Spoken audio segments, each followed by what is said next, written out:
biyyattii duratti yeroo sana akka lakkoofsa lakkaawwii bara faranjootaatti baruma 1930 takka sun keessa Jaal Umar Mukhtar kan inni lubbuu isaatiin rarraafame.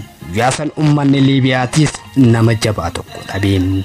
Yeroo ammaattis maqaan isaa ummata biyyattii biratti Lion of the Desert jedhamuun kan lalifamuudha.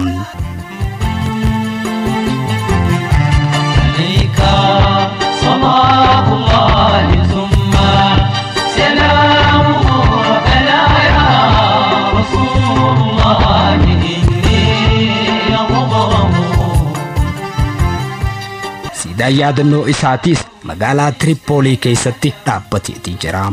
Egaan hordoftootaa fi jaalattoota sagantaa keenyaa seenaan arraaf waa'ee Umar Mukhtar keessaa filannee isiniif dhiheessaa turre.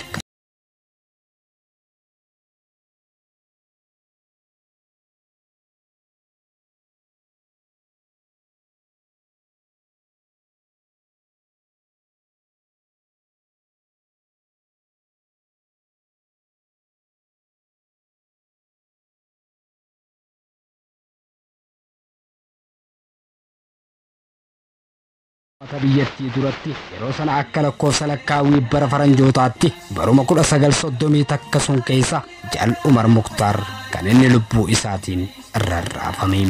Yaasan ummanni Liibiyaatiis nama jabaa tokko dhabe. Yeroo ammaattis maqaan isaa ummata biyyattii biratti Lion of the Desert jedhamuun kan lalifamuudha.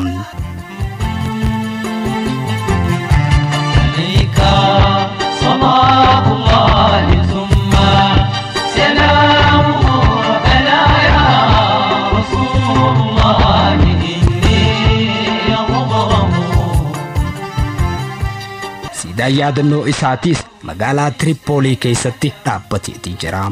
Egaan hordoftootaa fi jaalattoota sagantaa keenyaa seenaan arraaf waa'ee Umar Mukhtar keessaa filannee isiniif dhiheessaa turre kanumaan haa goolabnuuti. Saganticha qopheessuun kan isin biraan gahaa tures an Jamaal Abdulleetiin ture. Torban sagantaa fakkaataa biraatiin hamma wal arginu gama kootiin horaa bulaa deebinaam.